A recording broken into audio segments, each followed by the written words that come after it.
Done.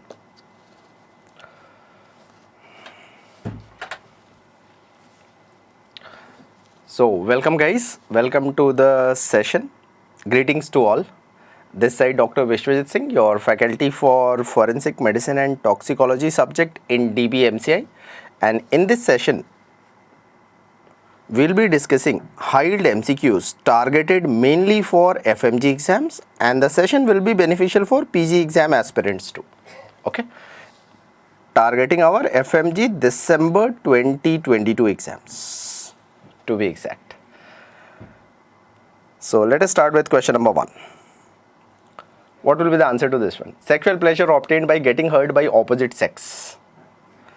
In the first instance, the answer appears to be sadism, but the answer is not sadism. The answer to this question is masochism. What we need to see is who is getting the pleasure. This pleasure is obtained by the person who is getting hurt. He is getting the pain and he is getting gratified. The person is a masochist person.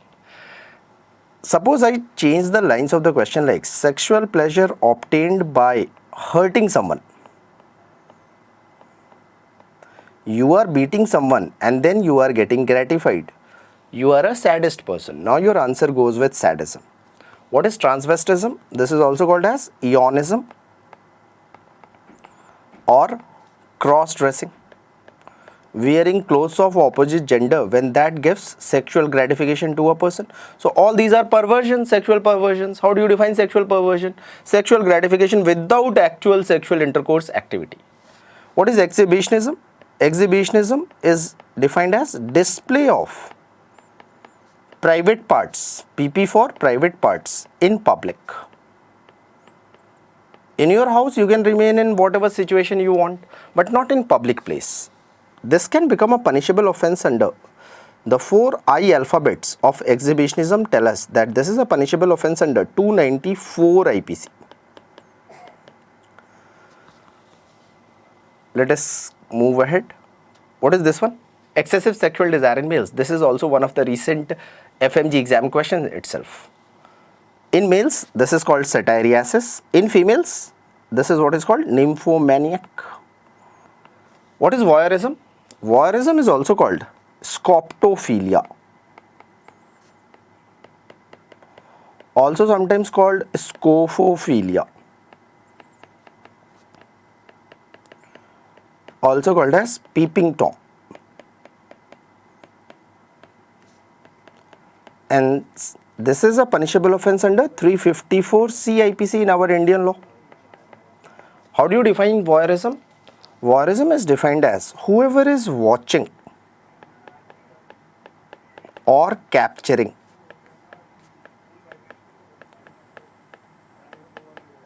private moments of a female secretly. So legally speaking, we males, we don't have any private moments. But yes, as far as 354C IPC is concerned, this deals with whoever is watching or capturing private moments of a female secretly. So this is a punishable offence called voyeurism under 354C. What is stalking? Stalking is an offence under 354D IPC. Following a female physically or digitally is the offence of stalking. So all these sections of 354 series which we have covered in our classes are very important. Now answer this one. Another sexual perversion related question. See the intensity with which the questions are being asked from this topic. So all such topics should be covered thoroughly. Sexual gratification through obscene. Obscene means dirty. Telephone calls is called scatologica.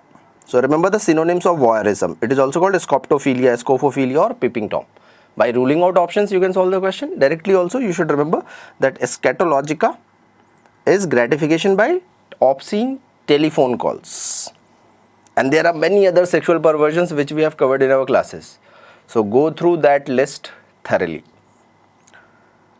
Now answer this one. Asked in one of the recent FMG exams itself. A dead body was recovered within few minutes of death and following condition was noted.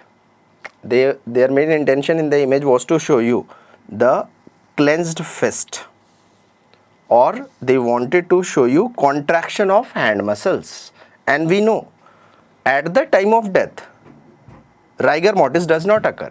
But at the time of death, what occurs is cadaveric spasm. So yes, the best answer goes with cadaveric spasm over here, which is also called as cataleptic rigidity. The synonyms of cadaveric spasm is cataleptic rigidity, or I can say instant rigor mortis. Instant means this rigor mortis is occurring at the time of death. So these are the synonyms of cadaveric spasm. Why it happens? It happens due to struggle at the time of death. In one group of muscles, the loss of ATPs occur because the person was moving his hand muscles vigorously. So he consumed the ATPs of hand muscles. These muscles will go into contraction and there are no more ATPs for relaxation. For contraction and relaxation of actomyosin complex, we know that ATP is needed for both the events. If ATPs are lost, there is no more ATP to relax them. The person dies due to some or the other mechanism.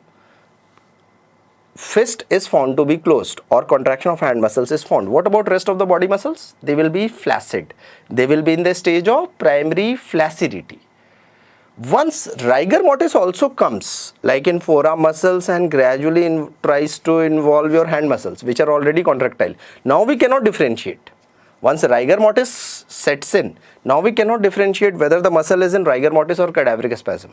But yes, at the time of death, within first 1 to 2 hours, we can differentiate that which muscles are in cadaveric spasm. What will be the temperature of the body during cadaveric spasm?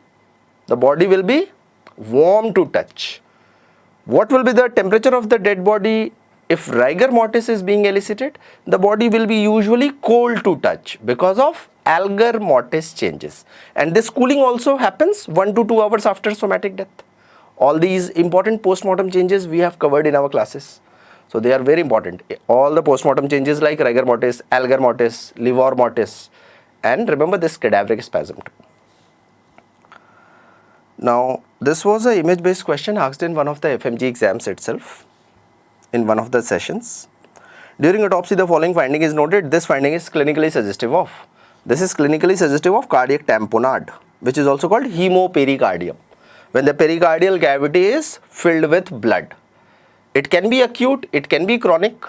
In acute situation, even 200 ml of blood collection, which is happening in a very short time duration, can lead to cardiac tamponade. But if the blood is coming in this pericardial chamber slowly, and we say that it is a case of chronic cardiac tamponade, the clinical features of cardiac tamponade will be visible roughly at about 2000 ml of collection of blood. So acute and chronic will present with which features? Features of MDH. What is MDH? It is not MDH masala, it is muffled heart sound, distended neck veins and hypotension. And this hypotension leads to reflex tachycardia in the patient. Now in this image, what are the important things to be looked at? This is your rib cage and the sternum has been removed. This is your right lung,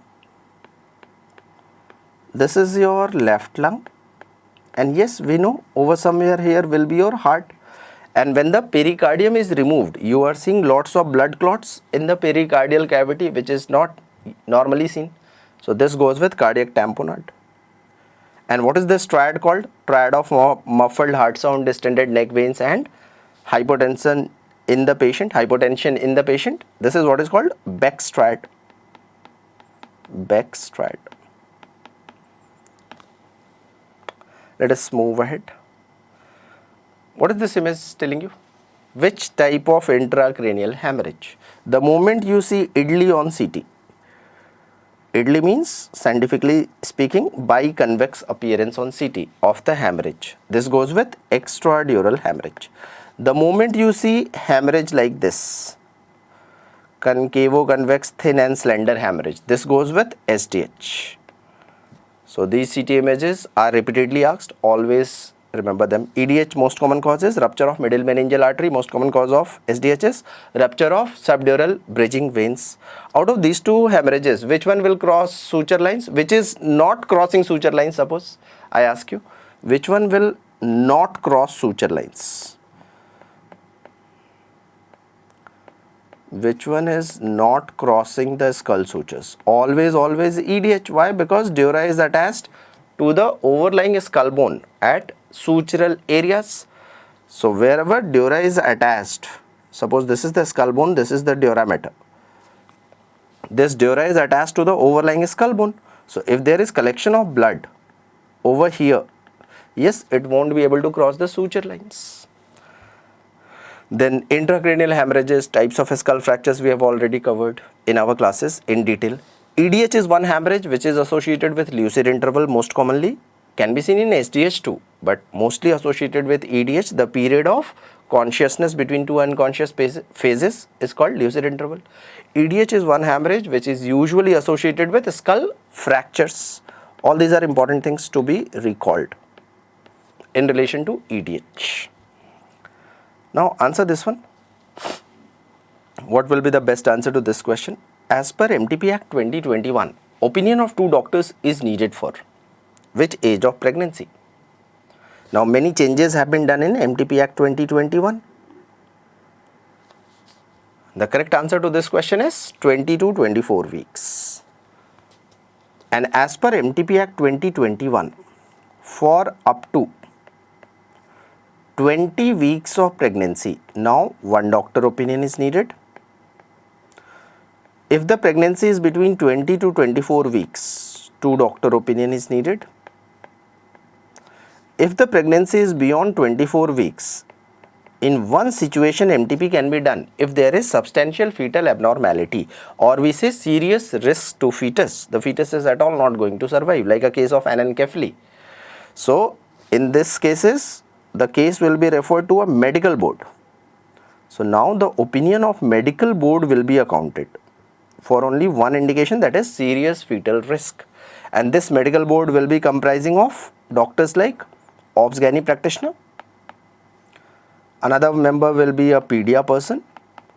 Another member will be either a radiologist or a sonologist, and any other member as specified from the government side from time to time. They will constitute this medical board and they will look after the case. And the indications of MTP Act 2021 to be revised nicely. A very important topic. All the recent act and their changes like Consumer Protection Act, COPRA 2019 is very important. MTP 2021 is very important from exam point of view. So do revise these two acts nicely along with their salient points, the indications of MTP which have been changed. Okay. Now come to this topic. This was also asked in one of the recent exams. This is mainly test of English language. First of all, artificial bruise can be differentiated from true bruise by which of the following? So in such questions, the intention is what is true about artificial bruise, correct na? Pick the true statement about artificial bruise. Let us see one by one. If the content of bruise is blood, this will be true bruises, na? This won't be artificial bruises. So this is a false statement. Color change noted with time, always in true bruises due to blunt trauma, not in artificial bruises. So this is also false statement. Is this a true statement for artificial bruise? Diffuse irregular margins? No, this is also false. What about redness and inflammation seen in surrounding tissues? Yes, this is a true statement in relation to artificial bruise. Redness and inflammation in true bruises is mainly seen over the bruised area. In false bruise, why? Because false bruises or artificial bruises are due to acidic juices of marking that seed or acidic juice of calotropis. They can be used to produce false or fabricated or artificial bruises, where due to gravity the fluids, the acidic juices will trickle down. So redness and inflammation can be seen in surrounding tissues but not in true bruises. If bruise is over, suppose the front of forearm over here, the redness and inflammation will be seen in the bruised area, not in the surrounding tissues. So this is going correct with artificial bruise. What about itching? Yes, itching will be there due to acidic nature of these juices. What about vesicles? They can be seen in artificial bruises. What about content of artificial bruise? Content will be acidic serum. What about content of true bruises due to blunt trauma? Content is always blood there. So this is how we can differentiate very easily. What about margins? In true bruises, the margins will be well defined. Well defined margins. Why? The area where these juices will be applied over those areas, and usually it will be over accessible areas. If the person is applying the juice himself, and the margins will be well defined, wherever the juice is being applied, the bruises will be there, and redness and inflammation in the surrounding tissues will help you think towards artificial bruises. So this was one of the recent exam questions. Do revise this topic. The key points we have already discussed. Now what will be the answer to this one? Which test is used to differentiate a species of a sample? Whether the sample belongs to human or animal, whether it is blood sample or whether it is semen sample. We can use DNA based methods, we know. We can use precipitin test. Best is DNA based methods. We can use immunological methods. Then we can use some enzyme based assays, enzymological methods. So these are the methods which can be used to differentiate species of a sample. What about Tiedemann and Takayama? TT tests. These are two microscopic tests called TT tests, one for Tiedemann, another for Takayama, and they are used to identify whether a red stain is blood or not. Blood or not. What about Barbarios? We know Barbarios and Florence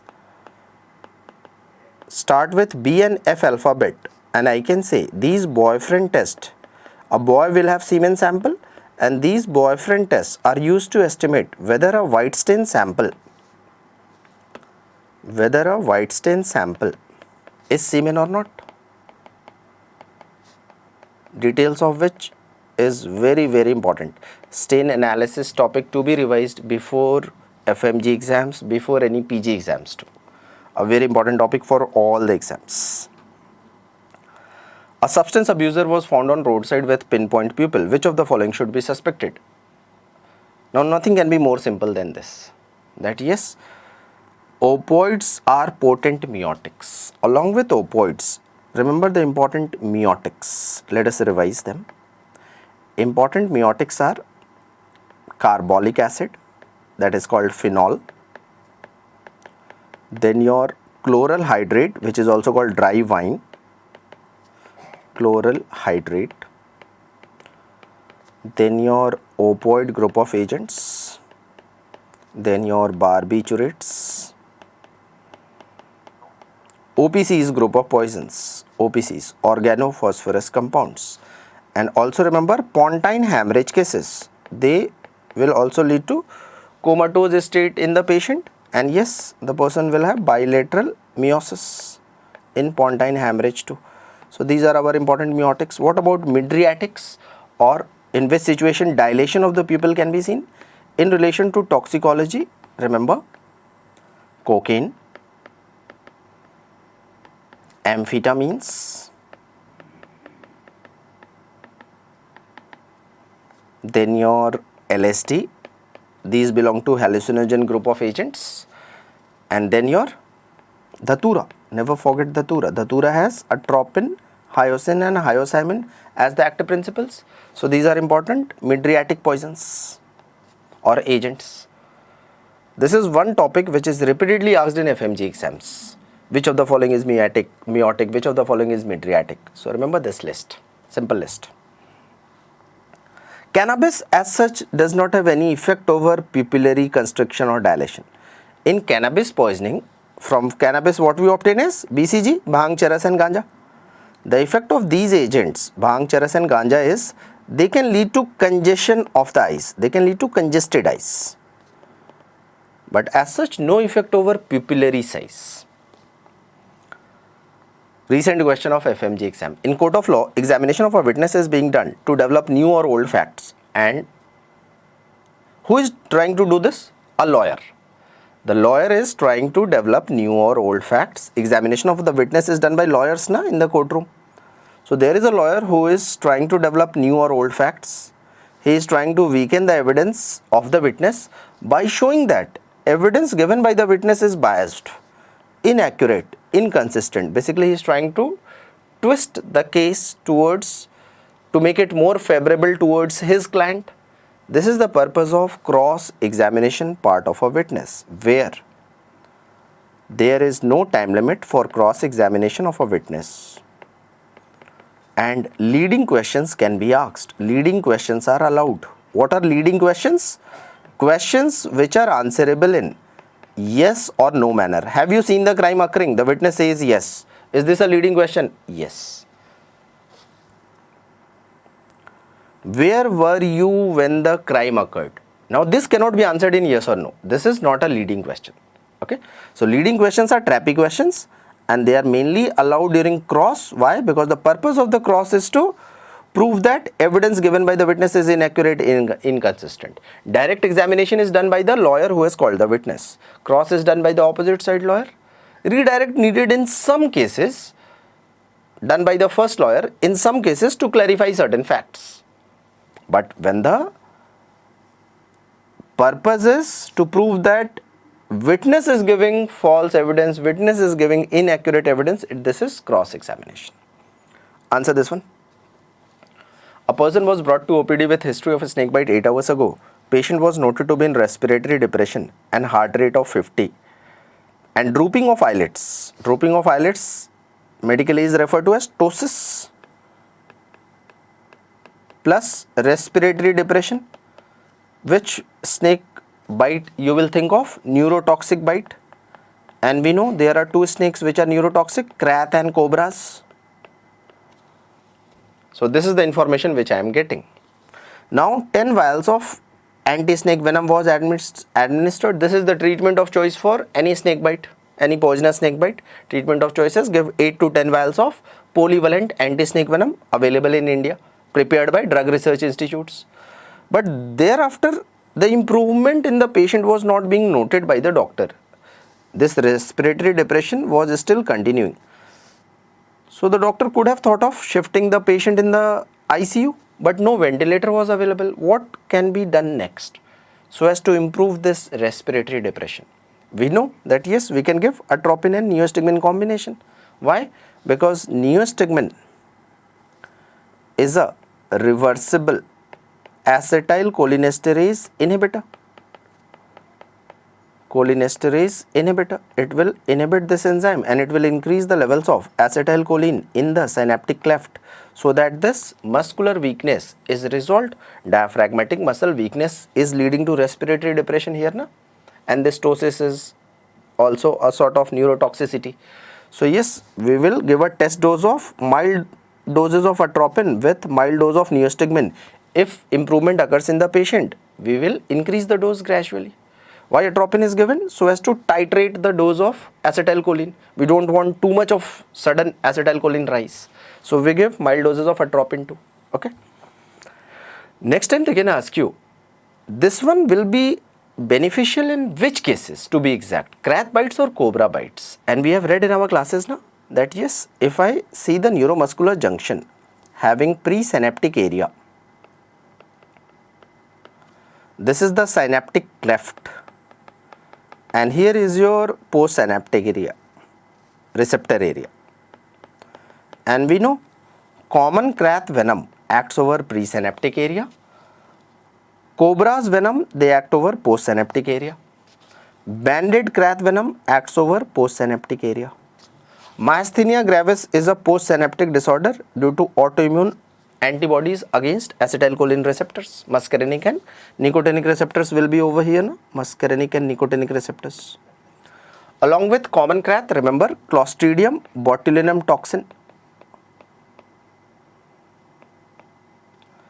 They act over presynaptic area and inhibit the acetylcholine release from the vesicles. And Lambert-Eaton myasthenic syndrome, one of the variant of myasthenia gravis where PQ type of calcium channel defect is there, because of which acetylcholine release does not occur. So in all these disorders, will there be role of giving neostigmine? Answer is usually no. But yes, if there is a case of confirmed cobra bite or banded krath bite, the patient will get benefited because you are giving the inhibitor of this enzyme which was degrading this acetylcholine in the synaptic cleft. So what you will be achieving is raised levels of acetylcholine in the synapse. The receptors which have not been affected by cobra venom and banded krath venom, those receptors will produce the effects na, so muscular weakness can be improved upon. So that is why we give a combination of atropine and neostigmine. Highly beneficial in which snake bites? Cobra bites, banded crab bites. So this is the basic conceptual thing to be remembered. Because the patient is a neurotoxic bite, there is no need of blood coagulation profile, hydrocortisone injection, epinephrine. Epinephrine will be needed for anaphylactic shock reactions. So yes, the best answer goes with give atropine and neostigmine to improve that respiratory depression. In another session, now snake bite is a VIP topic for every exam, be it FMG, be it PG, be it INI-CT. So a patient is brought to casualty with a snake bite with features as shown. These images were shown to you in the exam, and during course of treatment the patient expires. The accused snake is brought by the relatives. What will be the cause of death? The moment you see a snake like this, what should strike to your mind? That this is nothing but common krath. The moment you see features of ptosis, the moment you see features of furrowing of forehead, if I enlarge this image now, you will appreciate that yes, there are furrows. To make furrows, I will have to do like this. But in a snake bite case, the furrows are normally seen with ptosis, drooping of eyelids. So these are neurotoxic features due to neurotoxic venom. And what will be the cause of death in neurotoxic bites? The most common cause of death goes with respiratory paralysis. So at least let us revise the cause of death in neurotoxic, vasculotoxic and musculotoxic snake bites. Neurotoxic snakes are krath and cobras. Vasculotoxic snakes are vipers. Musculotoxic snakes are sea snakes. And the most common cause of death in these scenarios in neurotoxicity is respiratory paralysis. That is our answer over here. In viper bites, what happens is what is affected is the coagulation cascade, and the major effect is over fibrinogen. So there is too much of decreased levels of fibrinogen in the body of this viper bite case. As a result, the person dies of bleeding. So there is prolonged bleeding episode, and this prolonged bleeding, it can be oral bleeding, it can be nasal bleeding, it can be rectal bleeding. The bleeding is inside whole of GIT. The person dies of bleeding, and we can say the cause of death to be, yes, hemorrhagic shock. So this goes as the most common cause of death, either prolonged bleeding or either hemorrhagic shock, depending on the options. Then in sea snake bite, what happens? These snakes are musculotoxic. They are toxic to muscle proteins. They will release myoglobin proteins in the body. Somehow they will come to kidneys to get excreted, and in renal nephron area they will damage the nephrons. So basically there is a picture of rhabdomyolysis, and we know rhabdomyolysis can lead to renal failure. So usually musculotoxic cases, they die due to renal failure because these myoglobin proteins are big proteins, and they can lead to damage of renal nephrons. So remember the important cause of death in each of these snake bite cases. These were the options of your actual exam. Like renal failure was given, coagulopathy was given, something like that. Now, this is a question asked till date only in FMG exams.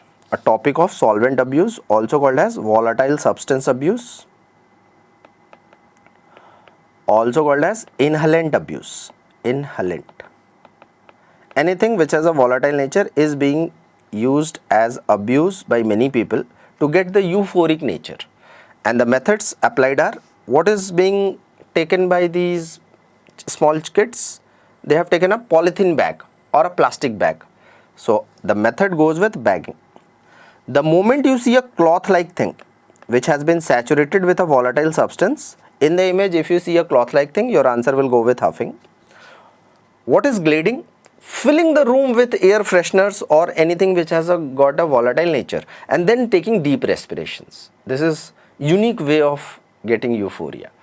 Glading, filling the room and taking deep respirations. Sniffing is through the nose. There is a bottle, and through the bottle you are sniffing the volatile vapors.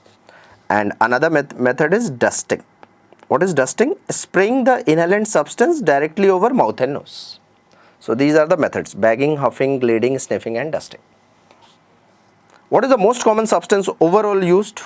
all over world. Most common substance which is utilized as solvent abuse, most commonly used is toluene. Toluene. This can also be asked as a question. Answer this one. Microscopic crystals as shown is seen in which test? Remember the color. This is what I tell you na in classes. Remember the color. Don't focus towards the shape. Because this is a sort of blurred image na, you are not able to appreciate the actual shape. But you are able to appreciate the color, that it is reddish or pinkish. Correct? And pinkish feathery crystals are seen only in Takayama test. Takayama hemochromogen test. In Teekman's, the output is brown color, to be exact light brown, rhombic shaped crystals. In Takayama, it is pink color feathery crystals. In Florence, it is dark brown rhombic crystals. In Barbario's, it is yellow color needle shaped crystals. Option C and D is used to analyze white stains. A and B is used to analyze red stains. These are your TT tests. These are your boyfriend test. B for Barbario's, F for Florence. Now answer this one. Now I will be little bit quick because the questions are basically one-liner questions. But we will discuss multiple questions. A patient was found to have red colored skin. Mucosa, skin and mucosa is red colored. Bitter almond odor, the best clincher in the question, with frothy discharge, cause of death in the patient. So always remember, cyanide has got bitter almond odor. And what is the color which cyanide gives to the patient? Mainly bright red color due to hydrogen cyanide poisoning. Bright red color. And the post-mortem staining, PMS color due to hydrogen cyanide poisoning is bright red in color. What about CO poisoning? CO gives rise to cherry red coloration of skin and mucosa. But odor as such there is no peculiar odor as such. But cherry red coloration will be of skin and mucosa, as well as post-mortem staining will be cherry red colored. What about H2S poisoning? Now the PMS will be bluish green. Bluish green PMS. So color of PMS to be revised before going to exam hall. Correct? That table of PMS colors is very important. Presence of cut injuries in scrotum is suggestive of. Now this is a simple question. This is a logical question. No one will try to commit suicide by making cuts over a scrotum. To whom he will show his cuts? Cuts are made over open areas like wrist areas. So suicide does not go as the answer. Accidental scrotal cut injuries are very unlikely. Self-inflicted goes with suicidal attempts. So yes, the best answer goes with homicidal attempts. Presence of cut injuries over scrotum is suggestive of homicidal wounds. And these cut injuries can give you an appearance of laceration from a distance. So we remember now, lacerated looking incised wound. They can frame the question like this too. Lacerated looking incised wound.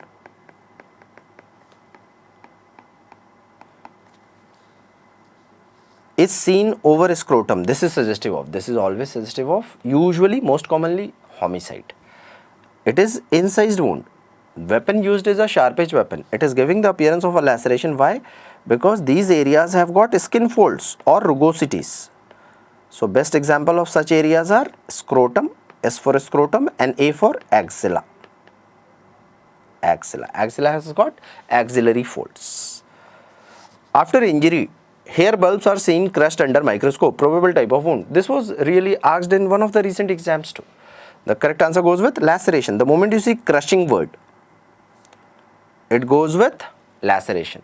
The moment you see after injury hair bulbs are seen to be cut, your answer will shift to, if you see this word, your answer will shift to incised wounds. Correct na? Posthumous birth. What is posthumous birth? At the birth of the child, the father is already dead. So child born after death of the father is called posthumous child. Who is a supposititious or fictitious child? A false child or a false newborn brought by a female pretending to be of a male. But later on, the male was not found to be the father of the male was not the father of the newborn. So such false child is called supposititious or fictitious child. It might be due to some malafide motive. Which of the following treatment need not be given in a case of carbamate poisoning? Which one you will not give? Gastric lavage can be done. Atropine will be the antidote. Artificial respiration can be done. But yes, oxims have no role. So correct answer will go with oxims. Oxims have no role. Why? In carbamate poisoning, to be exact, because carbamates bind to both anionic and stearitic site of which enzyme? Acetylcholinesterase enzyme, and they act as irreversible competitive inhibitors of this enzyme.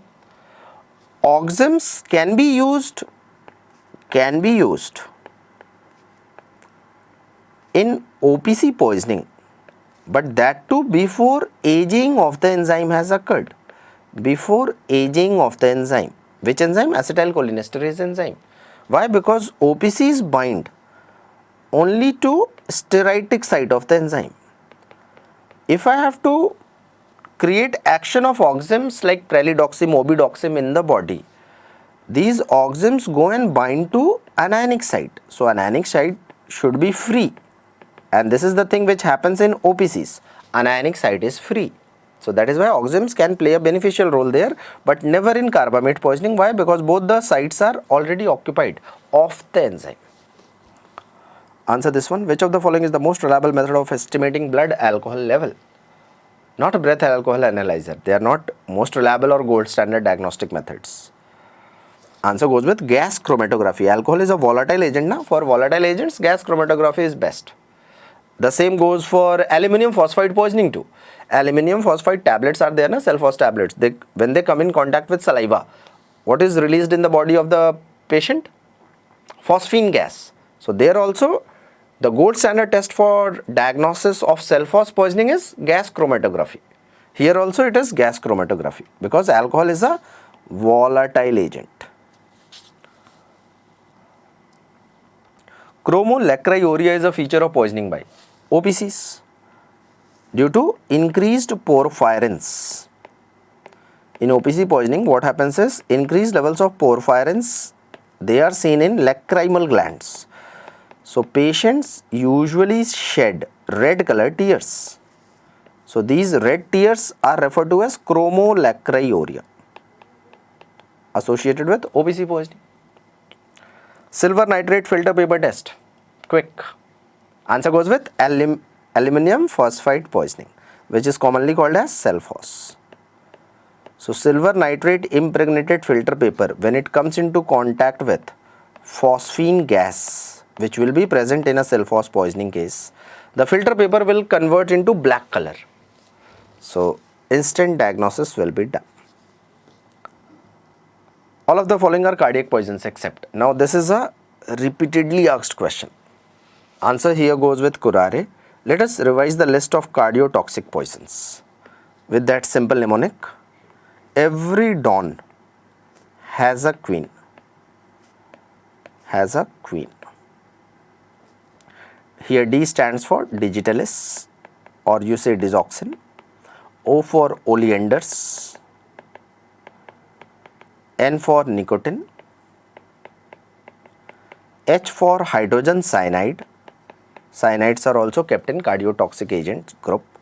A for aconite. And Q for quinine. This list is to be remembered always.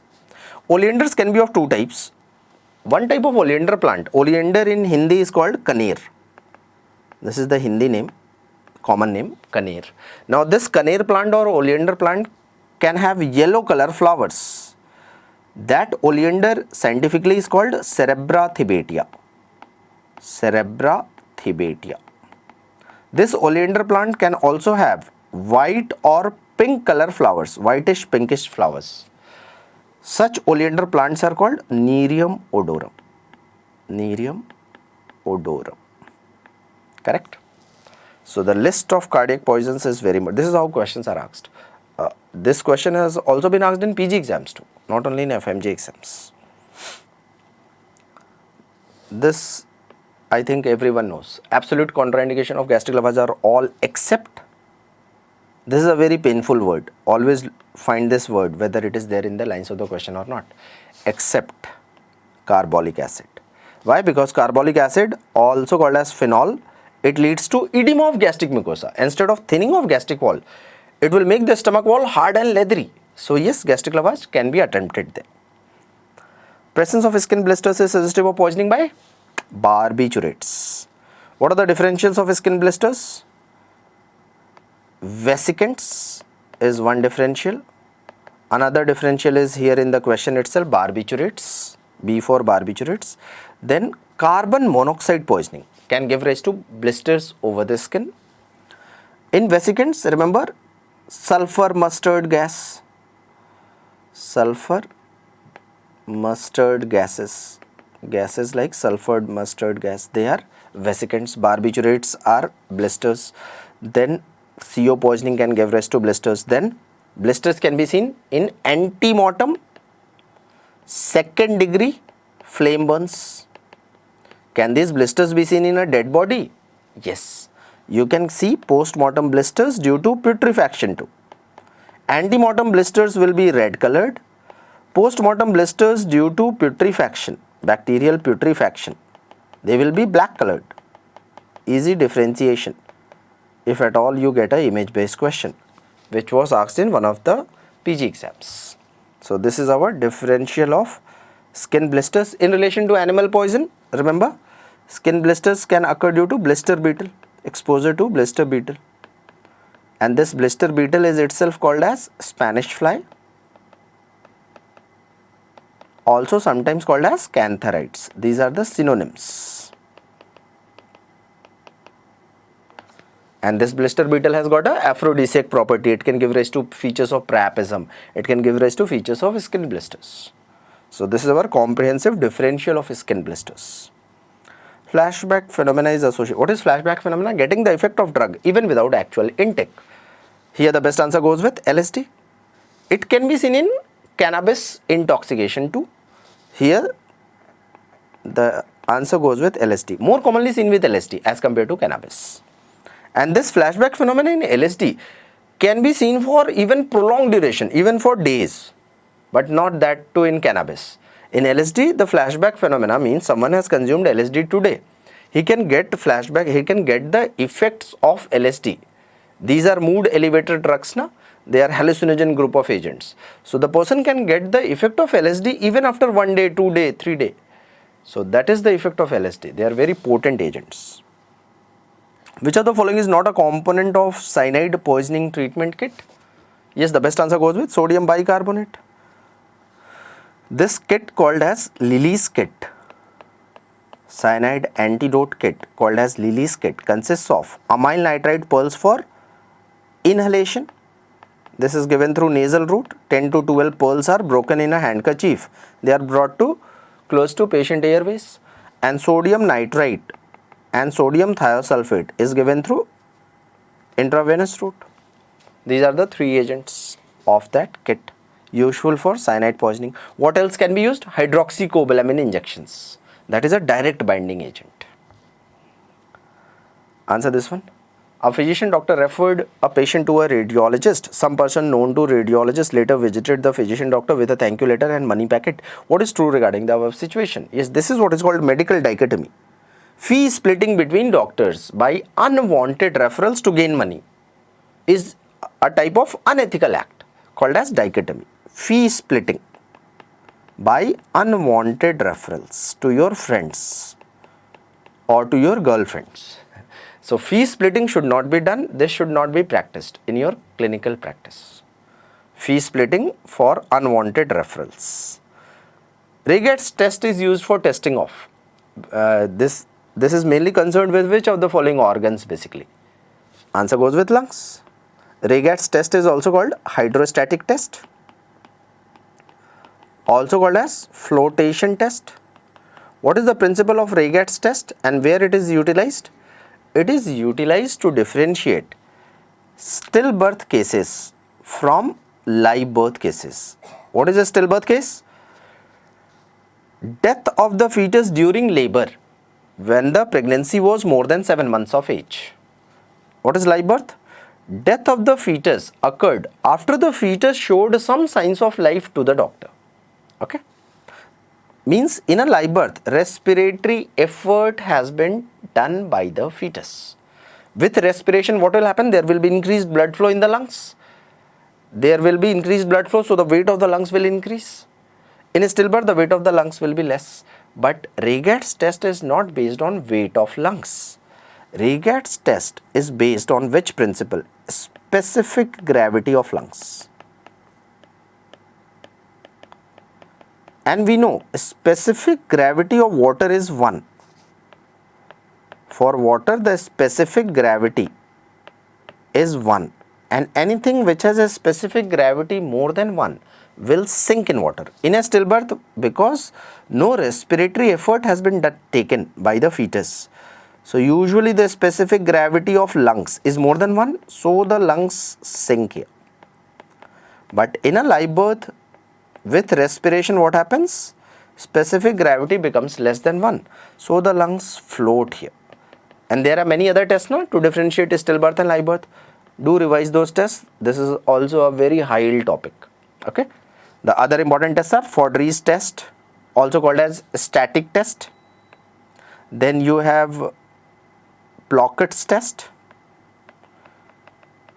What is the principle of let me just quickly revise Fodry's test. Fodry's, what is the principle? Weight of lungs is taken into account. What is accounted in Plockett's test? Weight of lungs divided by weight of the fetus. Then we have Redden's test, where presence of air is noted in middle ear. Then we have Breslau's second life test, where presence of air is noted in stomach and bowel, so called as Breslau's second life test. Do revise all these important tests nicely. A very important topic. So I hope the session seems to be fruitful for you all. So do revise the session, and all my best wishes to all the aspirants going on 4th of December for your exams. Keep on working hard, keep on striving hard, and keep on telling yourself that yes, you will do it this time. And obviously you all will do it this time. Bye-bye.